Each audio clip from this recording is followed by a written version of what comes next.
Այսօր հայտնի դարձավ, որ կյանքից հեռացել է 5 օր շարունակ հիվանդանոցում պայքարող մեկամյա Ալեքսանը, ում դաժանաբար ծեծի էին ենթարկել խորթմայրն ու հայրը։ Լրագրողների հետ զրույցում երեխայի կենսաբանական մայրն ասել է, որ երեխայի խորթմորը իրեն ընկերուհի է համարել և չի պատկերացրել, որ կարող էր տևական ժամանակ իր երեխային բռնության ենթարկել և ծեծի ենթարկել։ Մայրը արտասվելով ասում է, որ անիծում է և չի ցանկանում որևէ լավ օր ունենա այն մարդը, ով իր երեխային բռնության ու ծեծի է ենթարկել, ինչի արդյունքում այսօր նա մահացել է։ Մայրը լրագրողների հետ զրույցում նշել է, որ ստիպված է երեխային թողել իր նախկին ամուսնու և նրա նոր կնոջ մոտ, քանի որ չուներ կացարան և պետք է աշխատեր, որ կարողանար բնակարան վարձել։ Այս կինը նաև ունի այլ երեխաներ, որոնցից որոշները մնում են երեխաների խնամքի կենտրոնում, որոշներն էլ տատիկի մոտ։ Կլինիկական մահախտորոշմամբ Երևանի Արաբկիր բժշկական կենտրոն էր տեղափոխվել 1 տարեկան 2 ամսական տղա երեխա, որին ըստ նախնական տեղեկությունների ծեծի էր ենթարկել խորթմայրը։ Քննչական կոմիտեից հայտնել են, որ երեխայի նկատմամբ բռնություն կիրառելու դեպքի առթիվ քննչական կոմիտեի Երևան քաղաքի քննչական վարչությունում սպանության փորձի հատկանիշներով նախաձեռնվել է քրեական վարույթ։ Նախաքննության ընթացքում 1 անձ ձերբակալվել է։ Դատախազությունից էլ դեպքի առթիվ հայտնել են, որ շուրջ 1.5 ամիս երեխայի նկատմամբ պարբերաբար բռնություն է գործադրվել, իսկ մարտի 15-ին ուղղակի դիտավորությամբ ապօրինաբար կյանքից զրկելու փորձ է արվել։ 38-ամյա կնոջը կալանավորելու վերաբերյալ միջնորդություն է ներկայացվել դատարան։ Երեխայի կենսաբանական մայրը Արարատի մարզի Մասիս համայնքի բնակիչ է և բացի փոքրիկից ունի ևս 3 երեխա, նրանցից 2-ը հանձնված են խնամակալության։ Երևանում բնակվող խնամակալ ընտանիքի 1 երեխային պահում է տատիկը, իսկ փոքրիկը վերջին շրջանում հոր և խորթմոր խնամքի տակ էր։ Ոստիկանությունը ձերբակալել է Արարատի մարզում 1 տարեկան երեխայի սպանության փորձ կատարելու մեջ կասկածվող անձին։ Armenia Today-ը տեղեկացել է Ներքին գործերի նախարարության ոստիկանությունից։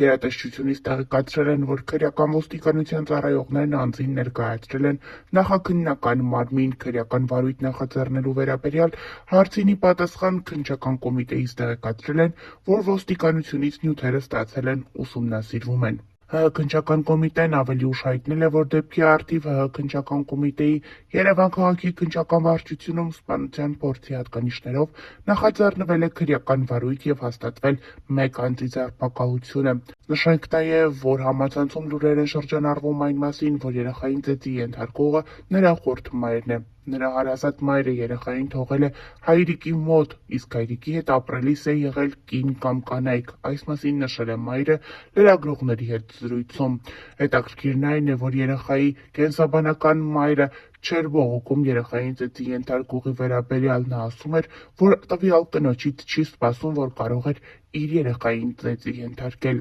Իրականում ինչ է թաքնված այս ամենի ետևում, դժվար է ասել։ Նշենք նաև, որ հարևանները, ովքեր խուսափում էին էկրանների առաջ խոսել, խոստովանում էին, որ տնից ձայներ են հնչել և երեխայի լացի ձայնը հաճախակի է լսվել դեպքից առաջ։ Հիշեցնենք նաև, որ ավելի վաղ հայտնել էինք։ Մարտի 16-ին արտառոց դեպք է տեղի ունեցել Արարատի մարզում։ Կեսգիշերից անց կլինիկական մահախտորոշմամբ Երևանի Արաբկիր բժշկական կենտրոն է տեղափոխվել տղա երեխա։ Ինչպես հայտնում է ֆոտոլրագրող Գագիկ Շամշյանը,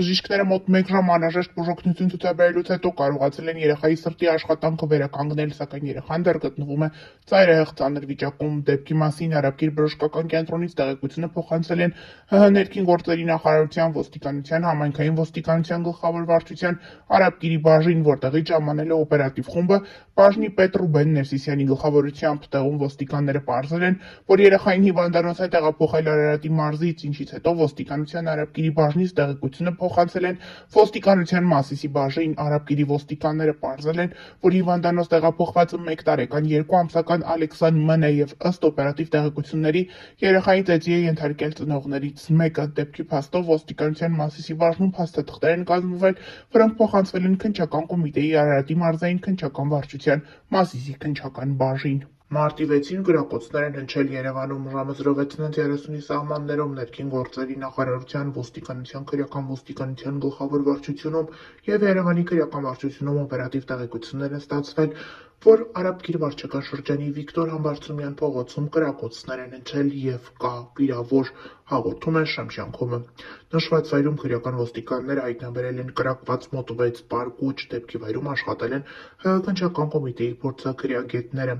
Դեպքի փաստով Արաբկիրի քննչական բաժնում նախաձեռնվել է քրեական վարույթ, ըստ նախնական տեղեկությունների, օպերատիվ տեղեկություններով պարզվել է, որ 1 հոգի տեղափոխվել է Հերացու անվան թիվ 1 համալսարանական հիվանդանոց, կան այլ վիրավորներ։ Դեպքի հանգամանքներն ու վիրավորի ինքնությունը պարզվում են։ Մեր ունեցած տեղեկությունների համաձայն տվյալ կրակոցների արդյունքում կան զոհեր, սակայն պաշտոնական տեղեկատվություն այդ մասին չկա։ Համացանցում լուրեր էին տարածվել այն մասին, որ Հայաստանի Հանրապետության տարածքում կրակոցներ են հնչել, մասնավորապես նշվում էր, որ կրակոցները հնչել են Կապանի տարածքում։ ՀՀՊՆ-ն հայտարարություն է տարածել նշելով. ՀՀ տարածքում կրակոցներ, պայթյուններ չեն արձանագրվել և չկան որոշ շրջանակներ մանիպուլյատիվ բնույթի վերնագրերով հոդվածներ են շրջանառվում նպատակ ունենալով անհարգելի արարվածություն ստեղծել Հարությունյան շրջանում։ Նշված է հայտարարության մեջ, թե իսկ լրագրող Լիա Սարգսյանն էլ հետևյալն է գրել. Ոնց կարելի է պատերազմի դեպրեսիայից դուրս չեկած ժողովրդի հետ սենց վարվել։ Սիրտս հազար կտոր եղավ, երբ կարդացի կրակոցի ձայներ են լսվում Կապանում վերնագրով նյութեր։ Խնդրում եմ մի արեք, Կապանի փոխքաղաքապետի հետ եմ խոսել, ասաց ձայներն իրանից են, Կապանում ոչինչ չկա։ Այսպիսով կրակոցները Հայաստանի Հանրապետությունում չեն հնչել և որևէ կապ չունեն մեր երկրի հետ։ Փետրվարի 26-ին հայտնվել էր տեղեկություն համացանցում այն մասին, որ Գեղարքունիքի մարզում 19-ամյա զինվորի կյանքից են զրկել։ Ինչպես հայտնում է ֆոտոլրագրող Գագիկ Շամշյանը, նշված դեպքի փաստով արդեն ՀՀ քննչական կոմիտեի զինվորական քննչական գլխավոր վարչության Կայազորի քննչական բաժնում սպանություն հատկանիշներով նախաձեռնվել է քրեական վարույթ։ Ֆոտոլրագրողի տեղեկություններով մահացած զինվորի ծնողները գտնվում են արտերկրում, հայրը բուժման նպատակով, մայրը որպես խնամող։ Ներկայացնում ենք զոհված զինվորի լուսանկարները, վերջինս Աբովյան քաղաքի բնակիչ 19-ամյա Նարեկ Հակոբյանն էր։